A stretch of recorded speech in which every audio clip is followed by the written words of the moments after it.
Qué bien, mis hermanos, que sigan en sintonía de este su programa, Nuestra Fe Católica. Espero no hayas tocado tu control remoto.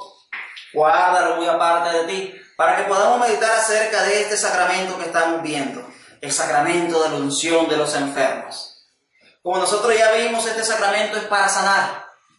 Este sacramento nos sana a nosotros, pero como le explicaba, esa sanación viene en dos medidas: la sanación espiritual y la sanación física. Esa sanación espiritual es dada por Dios, es dada por Jesucristo mismo. No es el sacerdote el que tiene el poder de sanar. No es el ungido con Espíritu Santo que dice: yo tengo el poder y yo sano a los enfermos. Sino que esa sanación viene de Dios, y es Dios el que dio la autoridad a nuestros sacerdotes para sanarnos a través de la unción de los enfermos. Y le vuelvo y le replico: la unción de los enfermos es para sanarnos física y espiritualmente, y pone a la persona enferma en las manos de Dios. Si es la voluntad de Dios que se sane, se sanará. Si es la voluntad de Dios llevárselo a su presencia, Él va lleno de vida a la presencia de Dios, porque Él va sano su espíritu y listo para encontrarse con Dios cara a cara, y para decir, como dijo el apóstol San Pablo: para mí el morir es vivir, porque para mí el vivir es Cristo. Entonces, para nosotros el morir tiene que ser ganancia. ¿Cómo llega esta sanación a nosotros? A través del aceite ungido, el aceite santo que impone el sacerdote sobre la persona enferma. Nosotros vamos a ver que en Marcos capítulo 6, verso 13, vamos a buscar el Evangelio según San Marcos, capítulo 6, verso 13. Espero que en tu casa tengas tu Biblia en tu mano para que lo leamos juntos. Y no estés solamente anotando, sino que leyendo conmigo lo que estamos meditando. Marcos capítulo 6, verso 13 dice así: expulsaban muchos demonios, ungían con aceite a muchos enfermos y los sanaban. Palabra del Señor. Gloria a ti, Señor Jesús. Ungían a los enfermos con aceite. Pero ¿quiénes eran estos que estaban ungiendo? ¿Quiénes eran estos que estaban haciendo esa sanación? ¿Era todo el pueblo que andaba con Jesús? No. Nosotros vamos a empezar leyendo que en Marcos, desde el verso 7, habla de los 12 apóstoles, de la misión que tiene Jesús a los 12 apóstoles. No era todo el mundo que caminaba con Jesús. Para aquel tiempo caminaban unas 5,000 personas con Jesús. Pero Jesús se apartó a hacer oración para escoger de esos 5,000 que caminaban con Él, solamente 12. Para esos 12 darle esta autoridad.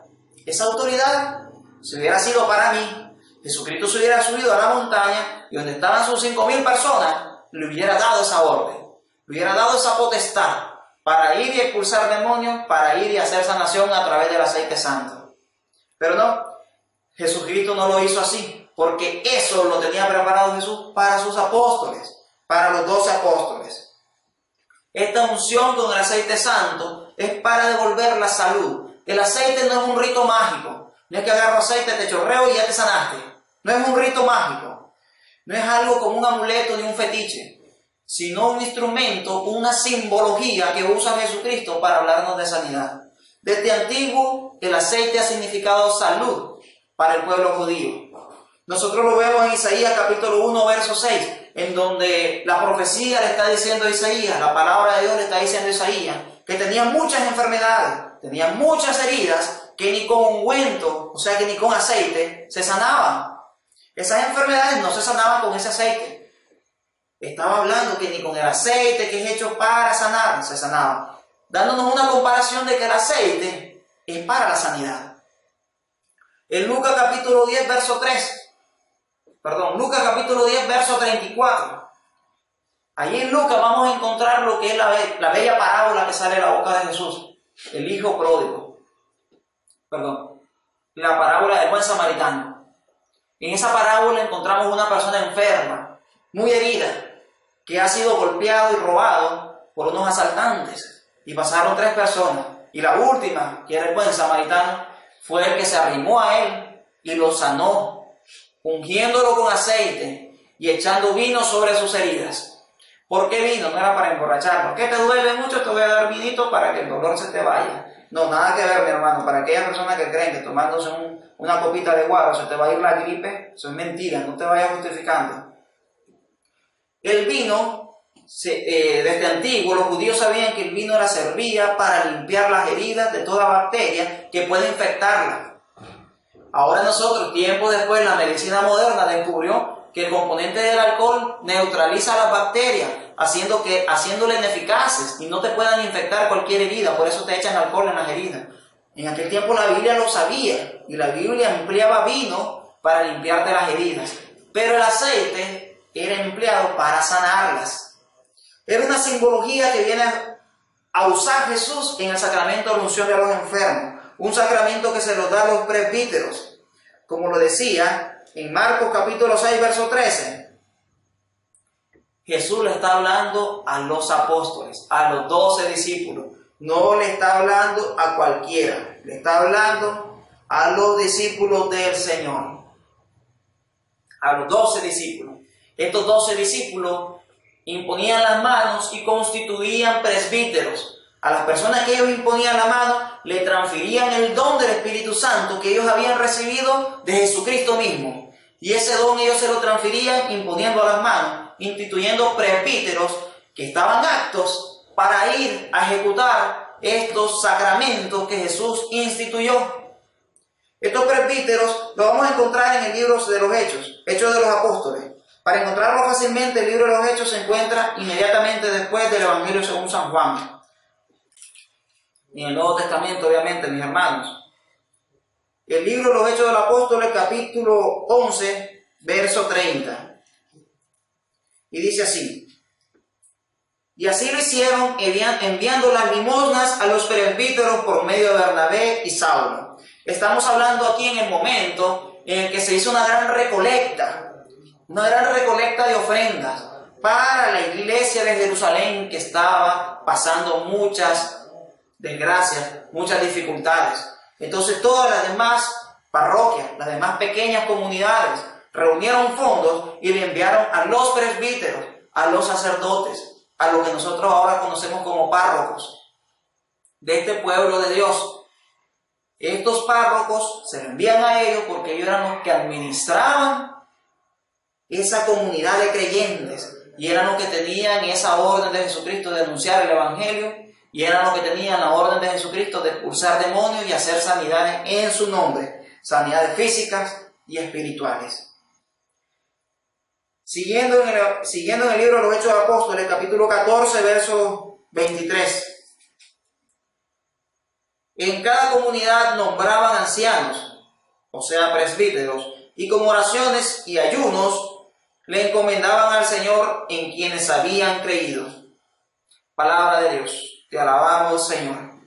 Estos apóstoles, estamos hablando aquí de Bernabé y Saulo. Pablo y Bernabé, que ya han recibido el don del Espíritu Santo por medio de los apóstoles, de Pedro, de Juan, de Santiago, que habían impuesto su mano sobre ellos. Y ellos mismos estaban imponiendo manos sobre presbíteros, sobre ancianos que ellos estaban nombrando para administrar la iglesia del Señor en cada comunidad a la que llegaban. Esa estructura tiene la iglesia, mi hermano. Esa estructura tiene la iglesia dejada por Cristo. Tenemos los presbíteros. Y antes de los presbíteros están los diáconos, nombrados mismos también por los apóstoles, los diáconos. Luego los diáconos están los presbíteros. Y luego los presbíteros están los superintendentes, que viene la palabra obispos. En griego obviamente significa superintendente. Y así estaba esa estructura que es propia de la Iglesia Católica, la Iglesia fundada por Jesús y la única que sigue los parámetros apostólicos desde 2000 años que fue fundada. Siguiendo con el asunto de los presbíteros, vamos a leer siempre en Hechos de los Apóstoles, capítulo 20, verso 17. Capítulo 20, verso 17 dice así: zarpamos de allí y al día siguiente llegamos a Quíos. El otro día pasamos Samos y al día siguiente llegamos a Mileto. Hechos de los Apóstoles, capítulo 20, verso 17. Desde Mileto envió un mensaje a Efeso, convocando a los presbíteros de la comunidad. Palabra de Dios, te alabamos, Señor. Verso 17. Desde Mileto, donde estaba San Pablo, mandaron un mensaje a Efeso, convocando a los presbíteros, convocando a aquellos ancianos que habían sido ordenados por los mismos apóstoles. Entonces todo esto es para la explicación de que por qué son los sacerdotes los que administran los sacramentos. Porque son los que fueron dados la encomienda, fueron dados la autoridad y fueron dados el poder para administrarlo. No es para cualquiera de nosotros. Yo no me puedo proclamar a mí mismo pastor. No puedo proclamarme a mí mismo que puedo ir a hacer una sanación por mí mismo si no soy enviado por un sacerdote, por un presbítero del Señor, siguiendo siempre la orden de Dios. Porque recordemos que Dios es un Dios de orden. Dios no es de desorden. Y Dios quiere una jerarquía en su iglesia, una estructura para poder ser gobernada fácilmente. Pero estos sacerdotes, estos presbíteros, no sanan, no administran el sacramento de la unción de los enfermos por su propio poder. Si volvemos a leer en el libro de Santiago, capítulo 5, ahora leemos el versículo 14, vamos a ver de qué poder usan los sacerdotes, o sea, los presbíteros, para administrar el sacramento de la unción de los enfermos. Dice el verso 14, si uno de ustedes cae enfermo, que llame a los presbíteros de la comunidad, para que recen por él y lo unjan con aceite, invocando el nombre del Señor. En esto el nombre del Señor no es solamente que digan el nombre de Jesús. No es solamente eso. Cuando nosotros invocamos al nombre del Señor, estamos pidiendo la presencia del Señor mismo. Porque para el judío, para el hebreo, el nombre significaba toda la personalidad del ser. Por eso el mismo Jesús, cuando se encuentra con Pedro, que en ese tiempo se llamaba Simón, una persona débil de carácter, viene Jesús y le cambia el nombre. Vos no sos débil, vos sos piedra, vos sos fuerte, vos sos firme. Ese nombre no te quedaba. Entonces el nombre significa toda tu característica. Asimismo Yahvé, al encontrarse con Abraham, en el momento se llamaba Abraham, pero viene Dios y le dice, vos no te llamas Abraham, vos te llamas Abraham, que significa padre de multitudes. No te sientas así, vos vas a ser padre de multitudes. Mira las estrellas del cielo, si la puedes contar, esa va a ser la cantidad de tus hijos. Padre de multitudes. El nombre de alguien simboliza toda su persona. Entonces cuando nosotros decimos, mi hermano, en nuestra oración, en el nombre del Padre y del Hijo y del Espíritu Santo, estamos haciendo presente a las tres divinas personas. La estamos haciendo presente en este lugar cuando nosotros empezamos a orar. Por eso el mismo sacerdote, el mismo presbítero, cuando unge con aceite en el nombre del Señor, está haciendo presente al mismo Señor Jesucristo. Y es el mismo Señor Jesucristo el que está ungiendo con ese aceite. Y para ir más allá, el nombre del Señor, al decir Señor, en griego se escribía Kyrios. Este Kyrios viene de la traducción hebrea de Adonai. Adonai se usaba para no decir Yahvé. Entonces, es decir, en el nombre del Señor es en el nombre de Yahvé mismo, en el nombre de Dios mismo. Y es Dios mismo el que está administrando ese sacramento de la unción de los enfermos. Volvemos a leer en Marcos capítulo 16, versos 17 al 18. Regresamos un poco hacia atrás y vamos a encontrar el Evangelio según San Marcos, inmediatamente después del Evangelio de Mateo y antes de Lucas. El Evangelio según San Marcos capítulo 16, versos 17 y 18.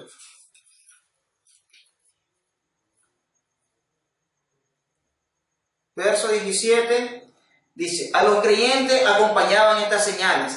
En mi nombre expulsarán demonios, hablarán lenguas nuevas, agarrarán serpientes, si beben algún veneno no les hará daño, impondrán las manos sobre los enfermos y se sanarán. Palabra del Señor. Gloria a ti, Señor Jesús. Y esta palabra se la está diciendo siempre a los apóstoles, porque si nosotros leemos el capítulo, Jesús se le aparece a los 12 discípulos, a las personas que le estaban siguiendo, a los que iban a gobernar la iglesia, y a ellos le dicen, como lo acabamos de leer en el verso 18, impondrán las manos sobre los enfermos y se sanarán. Y no es una petición, por favor háganlo, sino es una orden, vayan y háganlo. Es una orden, vayan y háganlo. Por eso, mi hermano, no dudes en molestar al sacerdote. Sea a la 1 de la mañana, no dudes en molestarlo, porque es una orden recibida por él, recibida a él por el mismo Jesucristo. Tienen que ir a hacerlo. Tienen que ir a administrar ese sacramento. Que no se moleste el Padre Freddy si no está viendo, pero yo sé que el Padre Freddy lo hará con mucho corazón y con mucho amor, porque esa es su misión y ese es el gozo del sacerdote, poder ir a llevar la sanidad en el nombre de Cristo a las personas que la necesitan, la sanidad física y la sanidad espiritual. Es una orden, entonces por eso llamen al sacerdote. Yo ya tengo bien instruida a mi esposa, mira, cuando yo caiga en cama y esté muy enfermo, mandarle golpear la puerta al Padre, que se levante y que me vaya a ver, porque yo no me quiero ir sin recibir el sacramento. Yo no me quiero ir en pecado al cielo, porque si voy en pecado no es al cielo que voy, me mandan al hoyo de un solo. Entonces vayan y molesten al sacerdote para que tu persona, tu amigo, tu familiar logre recibir la sanidad y sea como aquel paralítico, que fueron los amigos los que llevaron a aquel paralítico a Jesús. Asimismo tú como familiar de aquella persona enferma, lleva a tu sacerdote a esa persona enferma para que tengan este sacramento. Y esta persona recibirá el sacramento por fe. Lo vamos a leer siempre en Santiago capítulo 5, ahora lo vamos a ver en el versículo 15. Que no es por algo mágico, no es por el ritual mismo, sino es por la fe transmitida en ese ritual. Es por la fe que creemos en lo que dice el Señor y en su palabra. No es que hay una fórmula mágica y que se tiene que administrar esa fórmula mágica y así tiene que suceder, sino que es una fórmula, pero no es mágica, no es poderosa, si no hay fe en la persona, en el creyente. No hay fe en el sacerdote, si no hay fe en la persona que está alrededor, que mandaron a llamar al sacerdote. E incluso si el enfermo no tiene la fe para recibirlo. En este caso se exime a aquellos enfermos que están imposibilitados de escuchar o de hablar. Estos enfermos imposibilitados de escuchar y hablar reciben el perdón de sus pecados con la imposición de las manos del sacerdote, la sanación espiritual, como les vengo diciendo. Lo reciben inmediatamente, aunque ellos no estén capacitados para escuchar o hablar en ese momento. Su espíritu está abierto al Señor. Aunque mi boca callara, mi espíritu gritará con voces inaudibles al Señor. Entonces aquella persona, aunque su boca esté callada, aunque él esté postrado, él va a recibir al Señor. En el versículo 15 dice, Santiago capítulo 5, verso 15. La oración hecha con fe sanará al enfermo y el Señor le hará levantarse. Y si ha cometido pecado, se le perdonará. Palabra de Dios. Te alabamos, Señor. Y aquí siempre hablamos de sanación, pero hablamos de sanación física y espiritual. Se lo ponemos en la mano de Dios. Si Dios decide sanarlo, gloria y alabanza para Él. Pero si no decide que se sane y Dios cree conveniente que es hora de llevárselo a su reino, bienvenido sea, porque vamos a estar gozosos de tener un amigo o un familiar nuestro contados en la lista de santos que están orando por nosotros. Y va a estar allá arriba haciendo oraciones por nosotros y por nuestra salud y por nuestra sanidad espiritual. Le repito, esto no es mágico. Esto no es un efecto mágico. Es con muchas personas que creen que por ponerse una cruz no te van a salir las monas. Eso es amuleto, creer así es un amuleto. La fe es mucho más allá. La fe no es eso, de creer que pongo una cruz en la puerta de mi casa y no van a entrar los demonios. Si estás en pecado y van a abundar el demonio por muchas cruces que pongas. No son amuletos, esto no son cosas mágicas lo que tenemos en la iglesia, sino son actos de fe. Y es por actos de fe que nosotros tenemos que creernos. ¿Qué pasa cuando la persona está en lecho de muerte? Aquí nosotros ya lo leímos en el verso 15. Dice, la oración hecha con fe sanará al enfermo. La palabra enfermo usada por Santiago es kánota. Kánota significa persona en lecho de muerte, postrado en cama, que ya no se mueve, que ya está en coma, que ya está desahuciado y que el médico dice ya no tiene para más. A esa persona que lleva el sacramento, el presbítero. Esa persona lleva la sanidad. Si tiene pecados, se lo perdono. Y lleva la sanidad espiritual para él, para poderse encontrarse con Dios cara a cara si le ha llegado su hora. Y si Dios lo sana, fue gracias a la administración de ese sacramento precioso. En Romanos capítulo 5, verso 12, leemos de la siguiente manera. Romanos se encuentra inmediatamente después del libro de los Hechos. Si vamos siguiendo la secuencia, vamos a aprendernos la Biblia de memoria, vamos a saber de dónde está cada libro y te va a ser mucho más fácil encontrarlo. Así como al principio no manejamos bien los celulares, no sabía dónde estaba la A y la B para escribir y chatear. Ahora con habilidad, las personas ni están viendo cuando están escribiendo. Así vas a manejar la Biblia, por el uso, por la cotidianidad, que estuviera siempre en tus manos esa Biblia, vas a aprendértela, cómo encontrarla. Romanos capítulo 5, verso 12 dice así: así que como por un hombre penetró el pecado en el mundo, y por el pecado la muerte, así también la muerte se extendió a toda la humanidad, ya que todos pecaron. Palabra de Dios, te alabamos, Señor. Por este hombre que pecó, ya conocemos nosotros que se llama Adán, ese hombre. Por este hombre que ha pecado entró la muerte, y la muerte es consecuencia del pecado. Ahora nosotros, cuando morimos en Cristo, ya la muerte no tiene poder sobre nosotros. Llegamos a decir, como dice el apóstol: ¿dónde guardas, muerte, tu aguijón? Jesucristo la ha vencido, la muerte. Asimismo nosotros entendemos que el sacramento de la unción de los enfermos nos perdona los pecados y nos libra de la muerte eterna. Es un verdadero sacramento. Nosotros podemos decir, no es tan importante, ya que no muchas personas lo reciben. Son pocas las personas que se acercan a recibir ese sacramento. Imagina cuántos bautizados hay. Que estuviera a diario el padre en la iglesia, ahí en el hospital, haciendo la unción de los enfermos. ¿Cuántas personas se mueren en los hospitales? Y son pocas las personas que se arriman, son pocos los familiares que se preocupan de decir, voy a mandar a traer al sacerdote porque mi familiar está a punto de morir. Son pocos los familiares que se preocupan por eso. Claro, es evidente, la mayoría de nosotros no queremos que se muera. Y es difícil entender eso. Es difícil comprenderlo. Y yo se lo digo personalmente, es difícil que se te muera un familiar. Pero es gozoso cuando ese familiar ha recibido la unción de los enfermos, y vos tenés la certeza de que ese tu familiar estará contado en la lista de santos, como el último momento en el que aquel ladrón que murió al lado de Jesús le dijo, quiero estar contigo, acuérdate de mí cuando estés en tu reino. Jesús le dijo, en verdad te digo que hoy mismo estarás conmigo en el paraíso. Asimismo, esa certeza nos podemos llevar nosotros al mandar a traer al sacerdote para que ore por este hermano enfermo, para que dé la confesión de sus pecados, para que libere sus pecados y pueda encontrarse con Dios. Es un verdadero sacramento, porque tiene ministro, es el presbítero, tiene destinatarios, que es la persona que está enferma, tiene la unción con el aceite santo, con el santo crisma, tiene oración, tiene efectos y tiene fe. Es un verdadero sacramento. Muchas personas creen que no lo es. Muchas personas dicen, yo ya tengo mi sacramento completo, cuando solo se han confirmado. No, ya me casé también, ya tengo todos mis sacramentos. Te falta la unción de los enfermos, así que hermanito, espérate que te muras y vas a decir, ya tengo mis sacramentos completos. Porque el último de esos sacramentos que recibimos es este.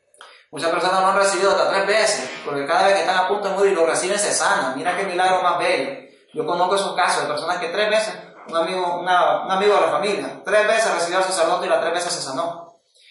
Bueno, 2 veces se sanó, la última ya no dio para más. Como les decía en el Evangelio según San Marcos, capítulo 6, verso 13, fue instituido por Cristo mismo. Fue Cristo mismo el que dio esa autoridad y dio esa orden, no una petición. Así que, mi hermano, acerquémonos al bello sacramento de la unción de los enfermos, cuando lo estemos necesitando. Quisiera yo tener esa gracia de poder decir, necesito ese sacramento y que venga el sacerdote a recibirlo. Muchos de nosotros, posiblemente nuestra muerte no tendríamos esa oportunidad, porque hay muertes que son instantáneas, sin premeditación, sin una enfermedad, sin un periodo de lecho de muerte, sin una agonía. Muchos de nosotros no tenemos esa gracia. Muchos de nosotros tendremos la gracia de morir instantáneamente. Pero el que tenga esa gracia, que pueda acercarse al Señor, que pueda llamar al sacerdote, y no lo mires como mal, que triste esa agonía. No, la agonía es una oportunidad para que tú recibas ese sacramento y puedas entrar al paraíso con nuestro Señor Jesucristo. Eso es todo por nuestra fe católica. Espero que este programa haya sido mucha bendición para usted y toda su familia. Hermano separado que nos estás viendo, aquí está tu iglesia, esta es tu iglesia. No andes creyendo en esas iglesias en las que te fuiste, creyendo que sea la verdadera. Esta es tu iglesia, te está esperando con los brazos abiertos, donde Jesucristo mismo está. Mi hermano católico, sigamos meditando sobre la Biblia, sigamos meditando en nuestra sagrada tradición y vamos a encontrar la verdad plena que se encuentra en la Iglesia Católica. Jesucristo es el camino, la verdad y la vida. ¿Dónde está Jesucristo? Como ya le decía, dice 1 Timoteo capítulo 3, verso 15, Jesucristo está en la iglesia del Señor, cuna y cimiento de toda la verdad. Pasen buenas noches y muchas gracias de estar en sintonía con nosotros.